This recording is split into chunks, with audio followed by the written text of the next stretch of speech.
जी नाज़रीन, welcome back. एक दफ़ा फिर आपको खुश आमदीद कहते हैं Medicom Khelo Pakistan HBL PSL 10 powered by me body spray and the orchid school. इसके साथ मैं हूं आपका मेज़बान डॉक्टर बुलंद इकबाल। मेरे साथ मौजूद है मेरी साथी मेज़बान नसीम हमीद, हमारे साथ मौजूद है खालिद लतीफ़ साहब, नवीज़ ज़मीर और हमारे साथ मौजूद है सैयद मुनीर काजी साहब। ब्रेक पे जाने से पहले बात हो रही थी कल के मैच के हवाले से, तो मुल्तान की टीम के हवाले से मैं सवाल करना चाहूँगा खालिद लतीफ़ साहब से कि वही मुल्तान की टीम है जिसने पहले मैच में इतना बड़ा टोटल चेस किया था और उसके बाद लोगों को लगा था कि भाई मुल्तान की टीम जो है वो शायद फिर से इस PSL में नंबर 1 पे जाए, लेकिन ग्रेजुअली जिस तरीके से उनकी परफॉर्मेंस डाउन हुई, कल का मैच देख के तो कहीं से लग ही नहीं सकता कि वो कोई बड़ा टोटल दे नहीं सकते, तो चेस कैसे करेंगे, क्या कहेंगे आप?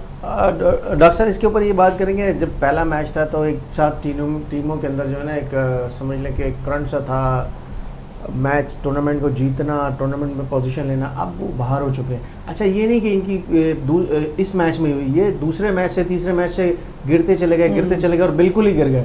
अब वो उठने की बिल्कुल टाइम ही नहीं है, लेकिन अब यंग प्लेयर खिलाएं, उन्होंने भी अच्छा नहीं खेला। तो मैं समझता हूँ कि या तो ड्रेसिंग रूम का माहौल अच्छा नहीं है या इनका आपस में कॉम्बिनेशन कोई चीज़ ऐसी है जो टीम कॉम्बिनेशन बनने नहीं दे रही। जब टीम कॉम्बिनेशन नहीं होता तो फिर परफॉर्मेंस, ये जिस तरह की परफॉर्मेंस हो रही है इसी तरह की परफॉर्मेंस होती है। तो जबकि बज़ाहिर ऐसी कुछ चीज़ सामने नजर नहीं आ रही, बट अंदर कुछ ना कुछ ऐसी चीज़ है जिससे ये कॉम्बिनेशन नहीं बन पा रहा। अच्छा खाली साहब, आपने देखा कि हम ग्राउंड की बात करते हैं या ड्रेसिंग रूम की आप हमेशा बात करते हैं कि वहाँ पे अपसेट हो चीज़ें तो वो ग्राउंड में फील नहीं होती, लेकिन वो परफॉर्मेंस पे बहुत इफेक्ट करती है। तो नवीज़ ज़मीर साहब से भी मैं ये पूछूंगी कि जिस तरीके से हम देख रहे हैं मुल्तान सुल्तान्स की टीम को और जिस तरह से वो बात कर रहे हैं, हम सब यहाँ बैठ के बात करते हैं कि उनको चेंज करना चाहिए। अब जो यंग्स प्लेयर आ भी गए ना, मतलब उनको तो वो शायद वो उसी प्रेशर में हैं, वो खुल के नहीं खेल पा रहे या अपनी परफॉर्मेंस अब कब देंगे, क्योंकि ऑलमोस्ट बाहर हो चुकी है टीम भी, अब कोई परफॉर्मेंस का जवाब बनता नहीं है।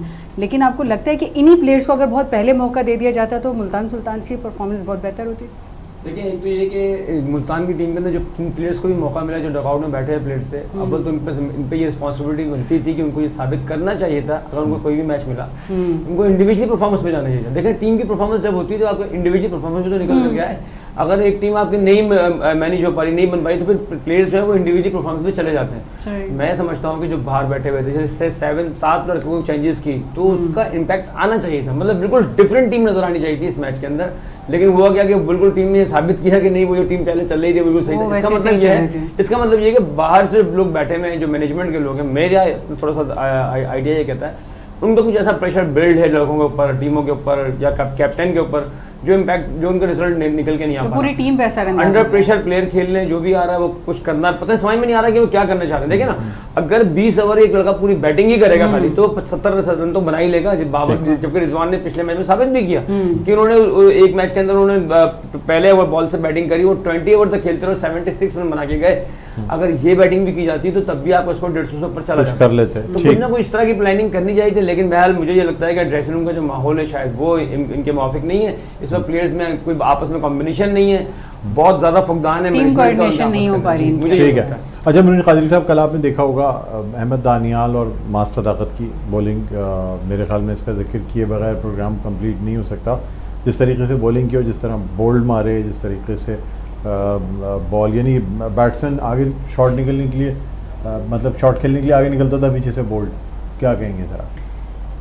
पहले तो ये है कि जो लोग कह रहे हैं कि मुल्तान का ड्रेसिंग रूम में प्रॉब्लम है, कन्फ्यूजन है या आपस में अंडरस्टैंडिंग है, मैं समझता हूँ इससे अच्छी अंडरस्टैंडिंग आपको PSL में मिलेगी नहीं। कि सेकंड मैच से लेके और लास्ट मैच तकरीबन हो गया है, माशाल्लाह 90% उसी तरतीब से चल रहे हैं, उसी वैसे चल रहे हैं जैसे पहले वक्त चले थे। लिहाजा ये तो मुझे कहीं समझ में, वैसे रिजवान आते हैं, कैप्टनसी करते हैं, ओपन करते हैं और बहुत, मैंने कल आपको कहा था, मैंने आपसे कहा था कि भाई जिद्दी हैं, तो उन्होंने अपनी जिद पूरी की। अब ये मुझे नहीं मालूम, अब लास्ट मैच रह गया उसमें भी जिद पूरी करेंगे। अच्छा, दूसरी बात ये है कि देखें जो नए खिलाड़ी आप कहते हैं ना कि बैठे हुए थे अब उनको मौका मिले, लेकिन ये जाती है, यानी एक खिलाड़ी 6 से 7 मैचों में परफॉर्म नहीं कर रहा और एक दफ़ा हम किसी खिलाड़ी को सेकंड लास्ट में, ये लास्ट मैच खिलाया और प्रेशर ही हो गया जीत के देना है ताकि कम से कम 2 पॉइंट तो हमें मिले या हमारा फिनिश जो है वो कुछ थोड़ा इज्जत के साथ हो जाए, तो उस पर प्रेशर तो 3-4 नहीं 5-6 ज़्यादा होते हैं। अब मैं तो यहाँ से जुमला शुरू करने वाला था लेकिन मैंने रोक दिया। अब मैं बीच में कह रहा हूँ कि गड़े मुर्दे जो कहलाते हैं ना, वो ना उखाड़े जाए, गड़े हुए मुर्दे जो है वो नहीं उखाड़ने चाहिए। ये मुर्दा लेवल पर टीम चली गई है और इससे नुकसान जो है पाकिस्तान जिंदा कैसे होगी ये टीम, मतलब ये जिंदा इस तरह होगी कि इंशाल्लाह जिस तरह अली तरीन साहब का मैंने आपको जिक्र कर दिया था, मैनेजमेंट का जिक्र किया था कि शुरू से पहले ही वावेला कर रहे थे।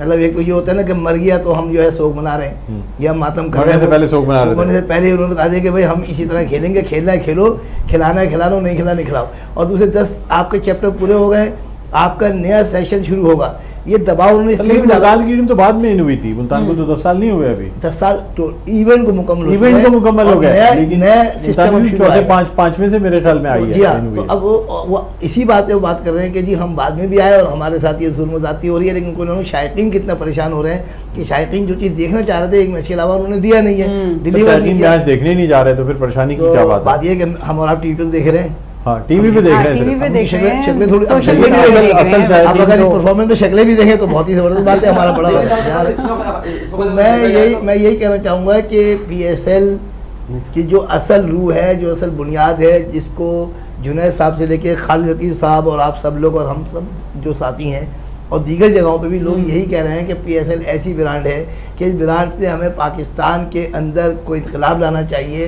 पाकिस्तान के अंदर इनकलाबी तब्दीली करके 2 से 4 खिलाड़ी हर साल निकलने चाहिए। लेकिन हम तो ये कह रहे हैं जो खिलाड़ी हैं वही टीम से निकलने के काबिल हो गए, यानी जो हीरो थे वही जीरो हो गए, तो हम नए पे क्या मतलब फोकस करें। सही मैं बात है। समझता हूँ कि सर फिर नए पे जाना चाहिए ना, जो पुराने खिलाड़ी नहीं चल रहे तो। देखिए हमेशा याद रखिएगा कि अगर कुछ दीमक लगी हुई है तो आप दीमक को खत्म करेंगे तो फिर आपकी सही होगी, और जितनी अच्छी पहले आप कहते हैं लगेगी- स्प्रे करके पहले फ्यूमिगेशन मैंने करें, क्या हाँ। बल्कि मैं तो कह रहा हूँ उसके कि- बाद चौखट की लकड़ी मैं तो कह बदले, रहा हूँ कि दूसरी ही बदल दे तो ज्यादा बेहतर है। लेकिन तो फिर वो तो दीमक कह क्या रहे लग हैं कि जाएगी। बिल्कुल नहीं, ही फिर होंगे नहीं ना, वो दीमक नहीं आएगी। अच्छा, आप कह रहे हैं जड़ से निकाल के उसके बाद जो है, चलिए ठीक है। जैसे आपने क्या ख्याल प्रोग्राम है? से एक आपको निकाला है।